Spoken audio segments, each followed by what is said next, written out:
That's no Southern recipe that I've ever seen or heard of. And honest to God, I don't think anybody could eat it.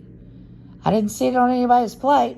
I do a lot of cooking videos. I've done them a lot in the past. I always give it to my husband to try right away. How is it? And he tells me. And he's never had a negative thing to say. You know why? Because I cook well. I'm not a professional chef. I'm just a good Southern cook. I used to say I was Paula Deen without the racism.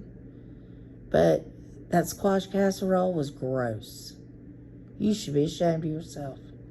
And those green beans, between that and the green beans, I'm like, okay, where's the cooking? Where's the actual something that she could be proud of?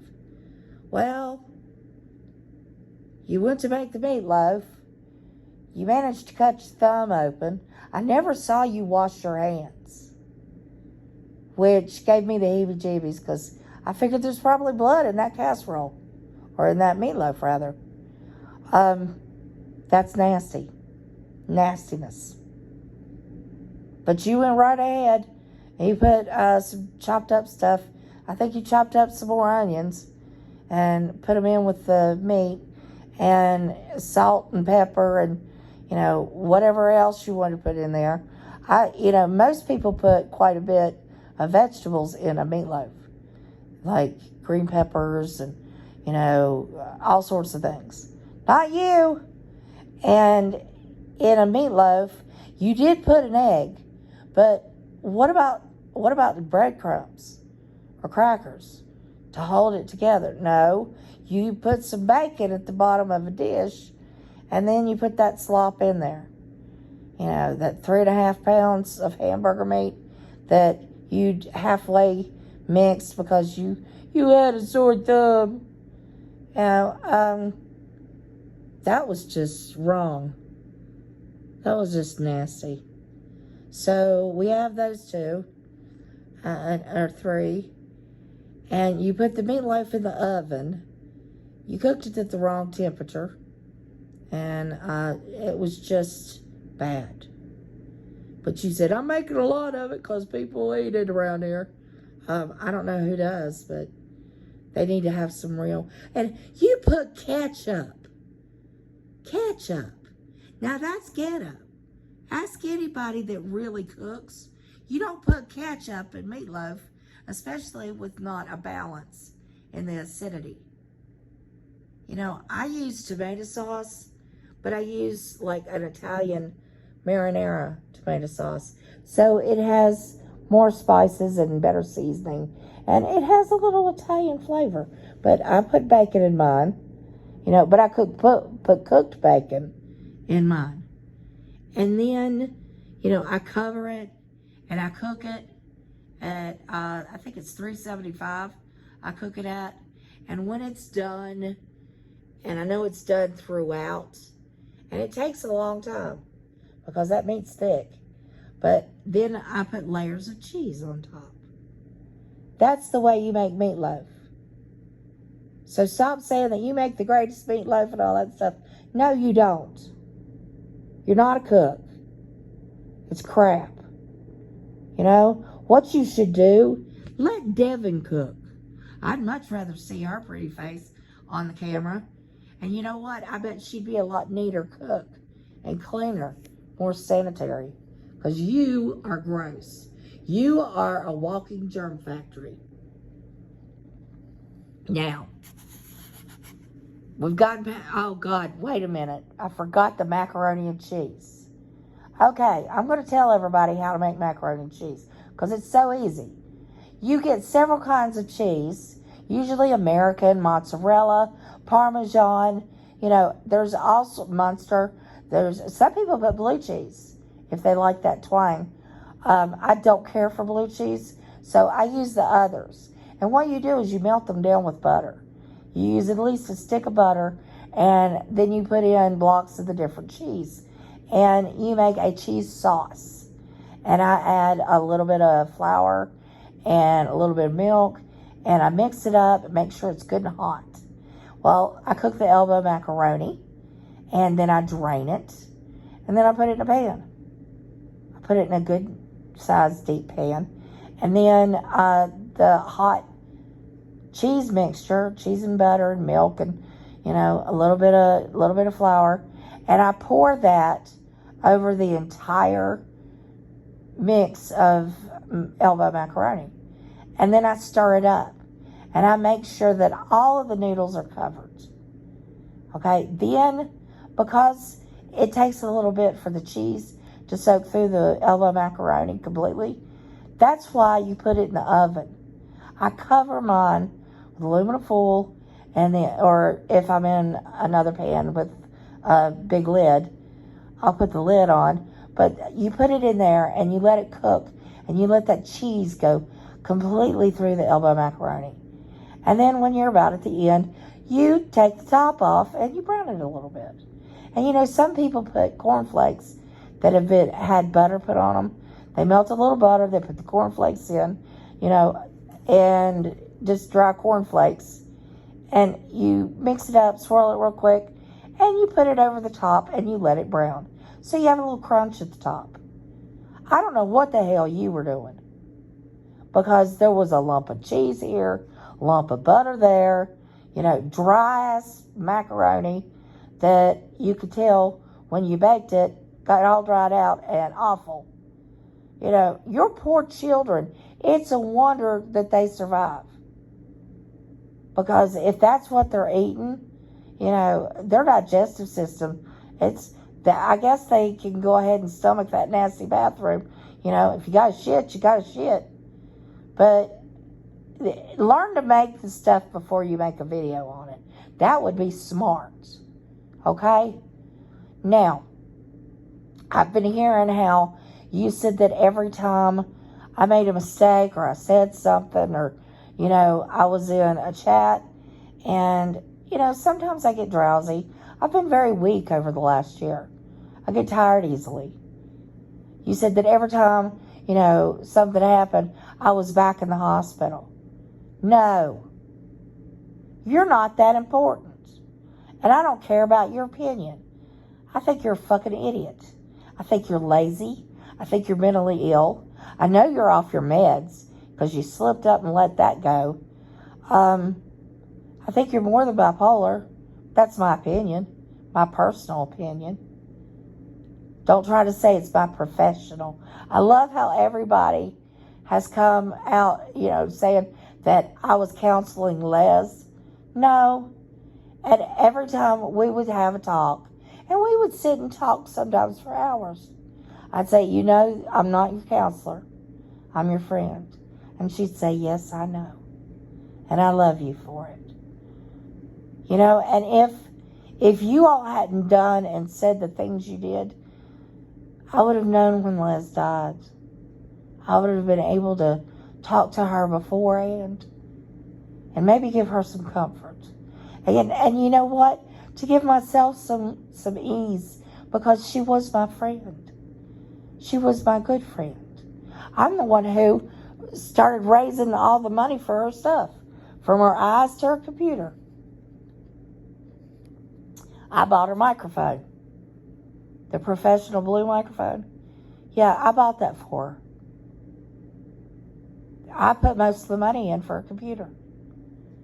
Her eyes, I was raising money. I was going everywhere, collecting $5 here, $10 there, because y'all were cheap asses. I didn't see you all kicking out $50 or $100, but I did. And several of my friends did, my real friends. But I was never her counselor. I was never Shannon's counselor. I just talked to you about what you were doing. You talked to me about your therapy and what you were going through and your different medicine. And you asked me my opinion on different things, and I told you. And it was not me dictating to you. It was just so, this medicine does this does that. I was just giving you information. You could have looked it up on your own. But I was just being kind. But no, I don't go to the hospital because of any of you all. You have nothing to do with my health. None of this has anything to do with you. What it has to do with is my autoimmune system. And I'm going to get better. I'll be better soon. I just had 2 units of blood, and, I'm having problems with coagulation with the different medicines they've had me on.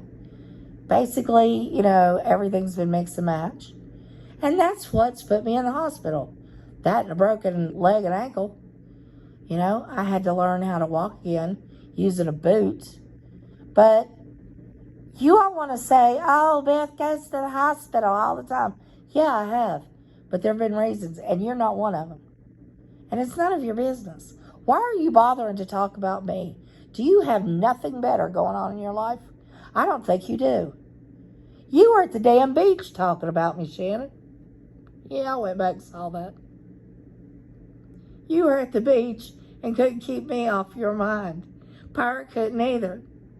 Savage couldn't. You all are down there supposedly having fun, and you're talking about me. And I was at home having a decent time. I was feeling better back then, and I was doing my thing. And you all are talking about me? What kind of trash are you? I'll tell you what kind. The kind that doesn't raise her kids up with love and care. And I'm not talking about your children. I'm talking about you, Shannon. Jerking your kids up by the hair of the head. Cussing in front of them. I heard you say things in front of your 14-year-old that shouldn't have been said in front of an adult if you'd had any kind of class. You're nasty. You talked about my daughter all the time. You even said that she was on Pornhub getting fisted, and that makes me just want to vomit to even say that, to even say those words. Who says that about an innocent person? My daughter's never met you. My daughter's never spoken to you. My daughter has a company in Mexico and lives there. She flies in to visit. We're going down there to visit as soon as I can. But, I have a great relationship with my daughter. And you're saying things like that, and you said it in front of your 14-year-old child. Yes, child. 14 is a child. And I heard her gasp. She was shocked. But you like shocking people, don't you? You like talking so nasty that you shake them up. That's why you get out on your carport and scream like a banshee and act like a fool.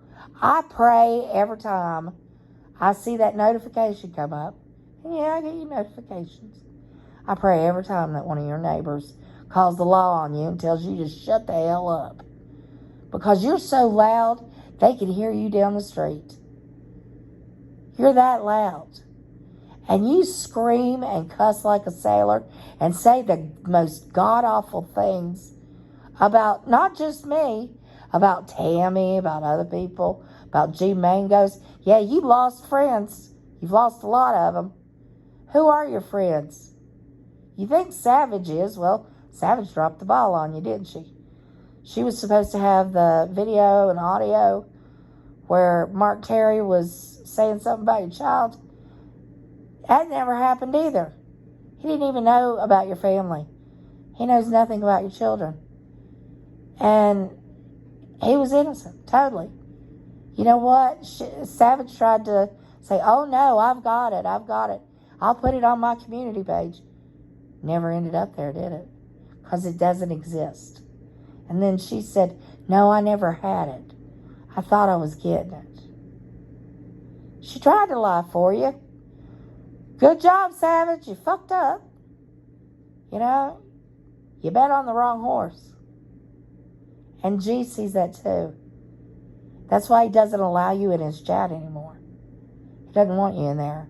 Savage, he lets in his chat because he likes her fighting. That's a whole other story. But nobody wants you in their chat, Shannon. You're just a big bully with a loud mouth who hurts people and doesn't care.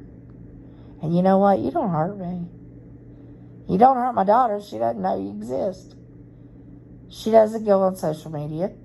She don't want anything to do with it. And you know what? She's smarter than all of us. Because it does no good. There is no good that comes out of that drama community. And I'm glad I'm not in it anymore. And you know what? I spent several days watching streams and catching up. And I'm just looking at it like, oh my God. It's not just me. It's the other people too. And we're all crazy. We're all insane for doing this.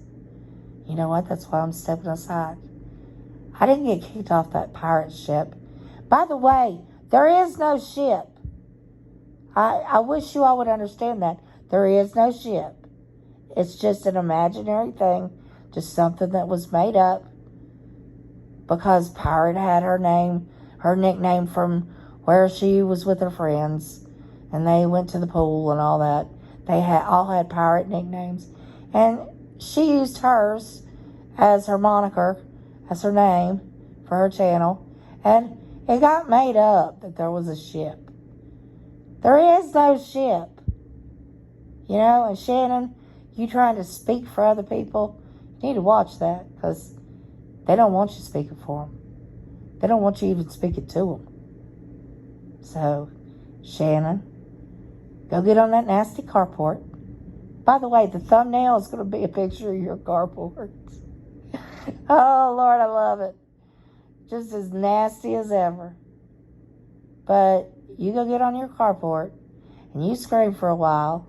You make an ass out of yourself. Tell everybody how wonderful you are now, how terrible everybody else is, and how poor Tammy, that you pick on and bully constantly, is actually the one coming after you. And go tell that Mark Terry is haunting you. Mark Terry doesn't give two shits about you. Just like G doesn't. Most people don't. You know, whether the ones that were high and have fallen, they don't care about you. And the ones who are gathering friends together and showing their true character and being good people, they don't want you either. And you know what? I don't blame them. Because you're nothing and nobody. Now, everybody else that's listening to this, I hope you understand that I'm not yelling. Well, I can't really yell. My voice is out. But I hope you understand that, you know, my battle with my health is mine. It has nothing to do with any of the drama community crap. And it is crap. You know, from Popeye to Savage. Savage, by the way, quit telling everybody it was a CPS call that went to your house. It was a wellness check. Okay? I got the skinny on that. Shannon, I'm surprised that somebody hasn't called on you.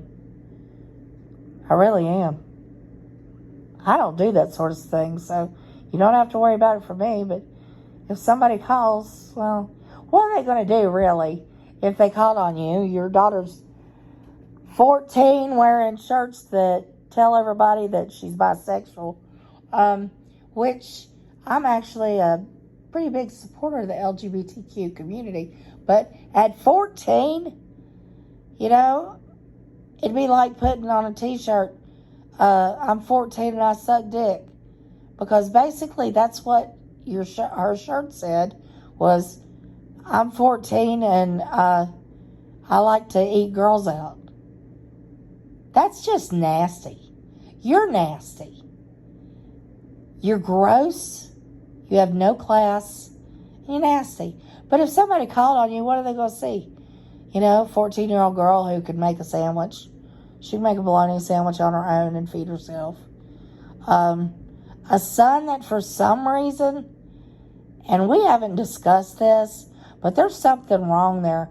You know, he supposedly had a car, you know, a Mustang waiting on him, but yet he's not allowed to drive himself to school and back. He doesn't go out with a bunch of friends like most 18-year-olds. I mean, most 18-year-old boys that I came in contact with when my daughter was that age, they were escaping their house at every opportunity. They'd get in their car and go somewhere. Usually to our porch or, to visit, play video games at our house.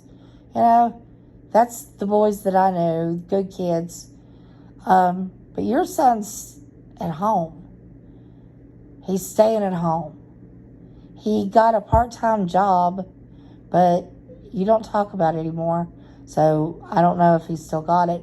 But yeah, CPS is going to say, yeah, you've got a son that's maybe a little behind.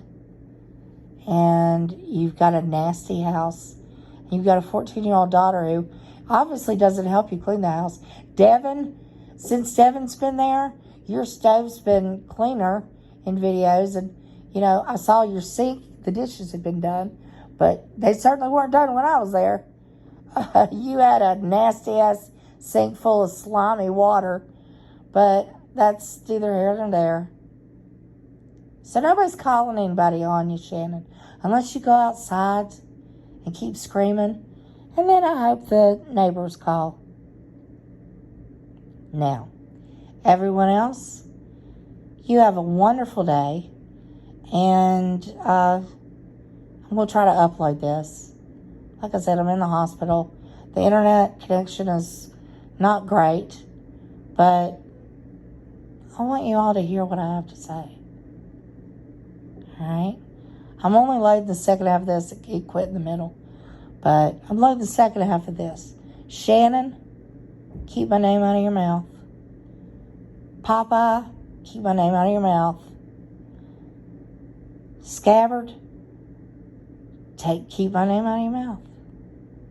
Because if you don't, the things I know about all of you, you forget.